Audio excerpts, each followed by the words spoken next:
Okay, lesson 11, the chain rule. Okay, so what we're doing in this lesson is really just expanding our skills for taking derivatives, right?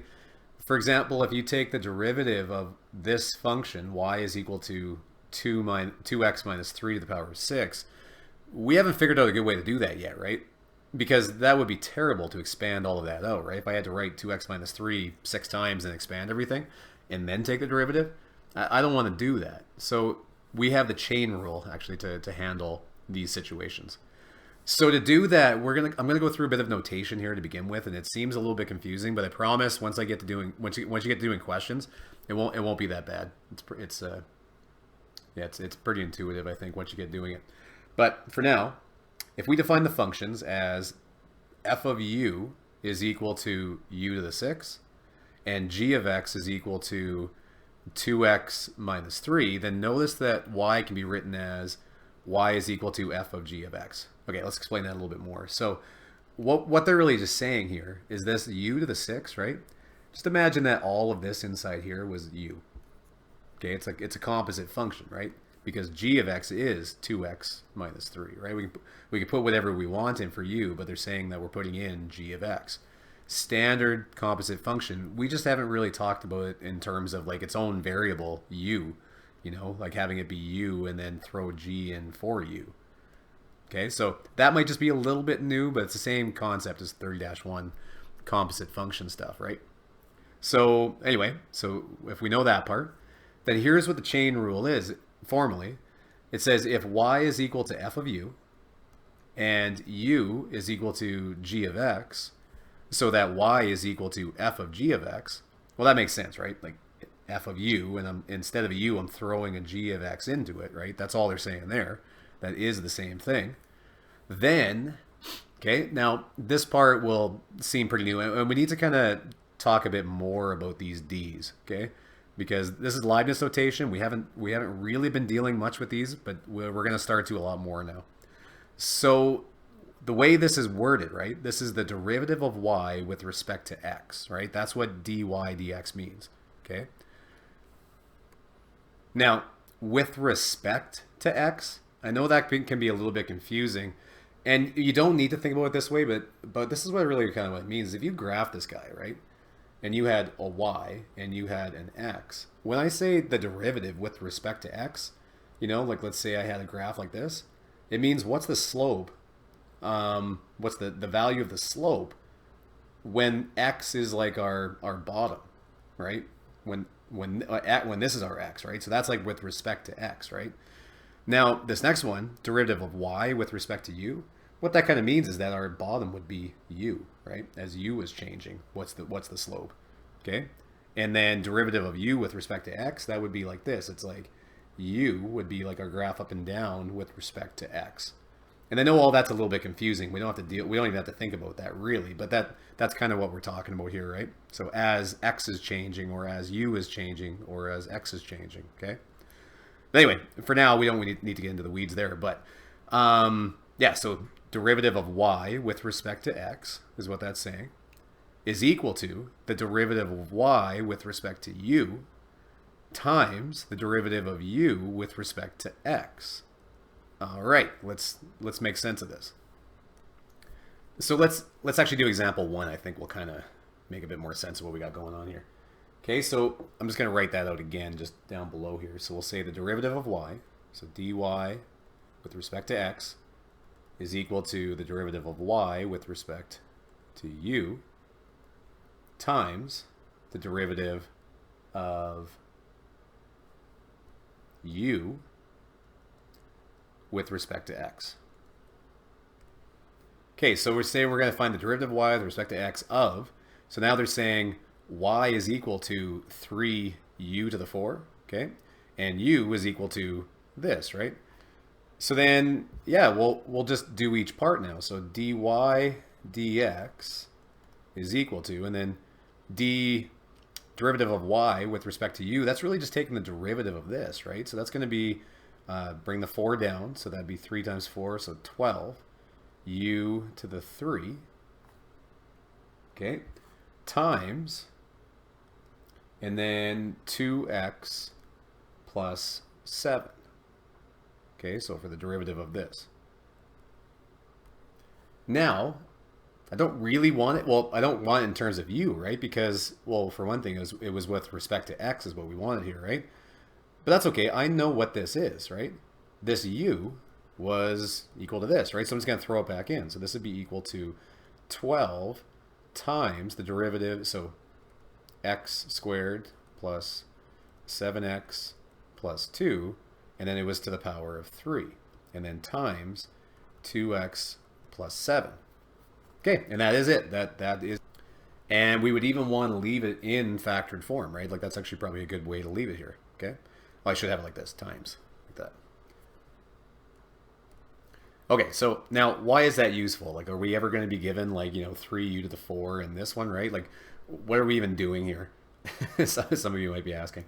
Okay, what I did there is because it was easy to kind of show like the formal definition, just doing it that way.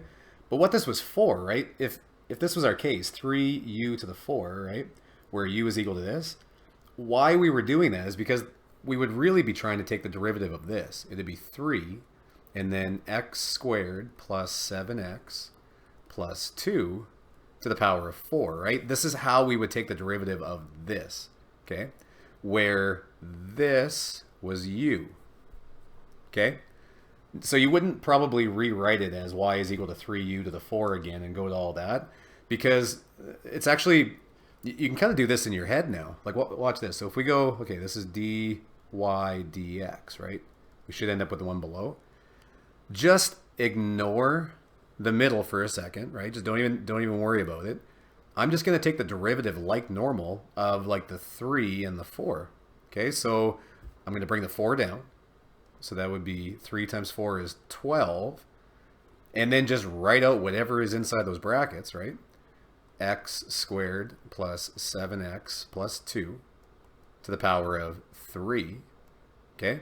And then I just need to multiply by whatever was on the inside. Okay, so whatever is on the inside, that was 2x plus 7.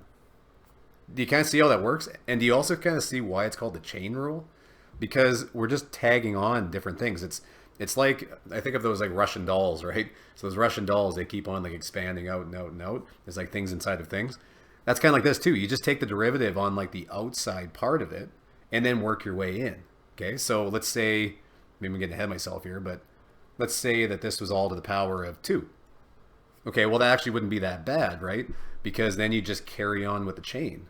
Well, actually, we should have done that part first, or I guess, right? But that's the idea. You would have brought the 2 down, wrote the whole thing in the middle, and then worked your way to the inside, and then inside again, right? So you just keep working your way in. So it's a chain, right? That's why it's the chain rule. Okay, anyway, so that's the idea. So looking at this one, officially, let's write down what they are, right? Can you guys kind of see that that would be like my u on the inside?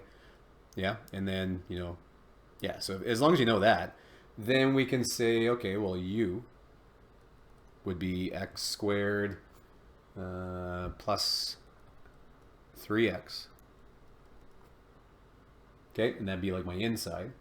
And then we can also see that y would be equal to u to the power of 5, right? But again, I think for just simplicity, it's pretty straightforward. Let's just take the derivative on the outside. Just ignore what's happening on the inside because that's just u, right? We don't have to worry about that yet. We do the outside, we work our way in. So I'm going to take the derivative like normal. I'm going to bring that 5 down front. Okay, so that'd be y is equal to 5. And then you just write out whatever's going on in the middle again. Okay, because that's u. So that'd be x squared plus 3x. And then don't forget that we have to subtract 1 from the exponent. So that'd be to the power of 4. And then that's the derivative of u. Okay, we just did this, great. And then multiplied by, and then we're on to the inside, right? We're just tagging on that chain. So now the inside here would be 2x plus 3. And then don't forget to put in brackets like I did last time. And there you go. Not too bad, right? Next one. Okay.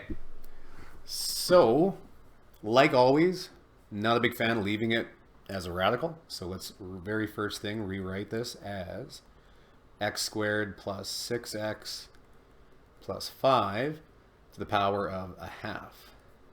Okay, so same thing as last time, right? We know that this is really the u that we're talking about. So I'm going to bring the 1/2 down. So this would be y prime, the derivative. Did I do that in the last one? Sorry, y prime, derivative should have been. Or our new notation, we should have said dy dx. Either one, though. They're both true. Okay. We'll do it on this one, too, though. We'll start getting used to doing this one more often. Dy dx is equal to... Okay, so then 1/2, I'm going to bring the 1/2 down. And then I'm just going to write it all again. Okay, because this is my u. So x squared plus 6x plus 5. And then 1/2 minus 1 would be -1/2. And then we got to tag on the derivative of the inside. Okay, so this would be 2x plus 6. Okay, and then we want to clean it up a little bit here. Let's rewrite without negative exponents. So that would be 1 over 2. And then I'll write it as a radical as well. So that'd be square root of x squared plus 6x plus 5. And then times 2x plus 6. So I probably could have done that in the same step there. Now we got to do it all again. 2x plus 6 all over... Actually, you know what I'm going to do now, too, because I see it coming? Let's factor that. Let's just put that into factored form right now. So that'd be 2, and then x plus 3 all over 2 root x squared plus 6x plus 5. And just cancel the 2's. And there you go. That would be our dy dx. Okay. Now, this one looks a little bit more chainy than the others. Okay. So, same thing. I'm not a big fan of the leaving it as radicals, right? So let's rewrite this right off the bat as y is equal to 6 times 2x minus x to the half, and then to the power of 1 over 3, right? That is the cube root. That's what it does. And then we'll take the derivative like we did before. Dy dx is equal to, and just like before, just ignore this for a second, right? That's our u. So the 1/3 comes down, so that's going to be like 6 over 3. So that's really 2 now, right? Because I'm just bringing it down with that 6 that was already there. And then, so 2, and then I write it all again. 2x minus x to the 1/2. And then 1/3 minus 1 be -2 over 3, right? Just going like 1/3 minus 3 over 3 in my mind. Okay. So that's looking good. Now just remember we'd have to do the derivative of the inside now, right? We're just tagging on this chain. So now the derivative of the inside would just be 2. So the first part's just 2, derivative of that one, minus 1/2, and then x to the -1/2, right? Yeah.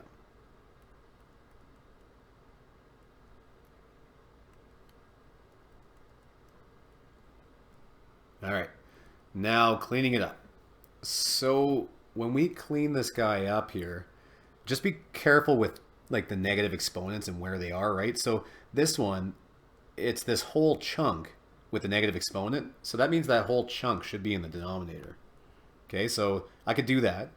And then this one here, it's like inside the, it's a negative exponent here, but it's inside the brackets, right? So I'm not going to be able to move like this whole chunk down to the bottom. So don't make that mistake. So let's just do it one at a time to not make an error here. So we'll say, okay, this 2 here, that's still up in the numerator. So that'd be 2. And then I'm just going to leave all of this in the numerator for now too. Okay, so this would be 2 minus 1/2, or if I wanted to, this is all up in the numerator, but I could rewrite this as a fraction as well, right? So this would be minus, what would that be? 1 over 2 root x. Okay, but it's all like up in the numerator, in the big numerator up top here, right? And then over, and then that was this chunk, right? So we had 2x minus root x. And then for this one, it's 2 to the power of 2 over 3.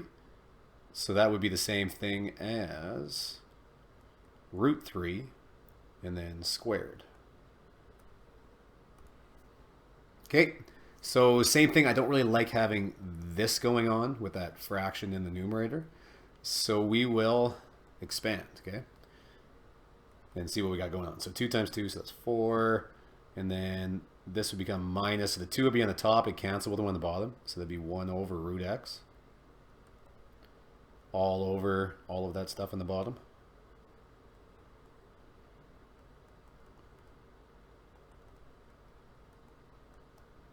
Okay, now like before, what we're going to want to do is get these over the same denominator, the root x, in right there, that one.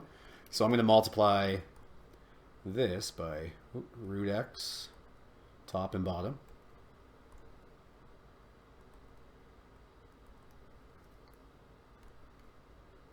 So this will become 4 root x minus 1 all over root x all over all of this stuff. 2x minus root x squared. And then just lastly, all that's left to do is just to put this one down here with it, right? So again, you could think of this as over 1 and then flip it and, you know, go about that. But you guys are probably getting used to this now. We're doing it a lot. So rewriting the top, and then this would just be all over root x times the cube root of 2x minus root x, and then squared. And now you might say, well, yeah, but shouldn't we rationalize the denominator? And yeah, probably. I'm getting pretty tired of this though.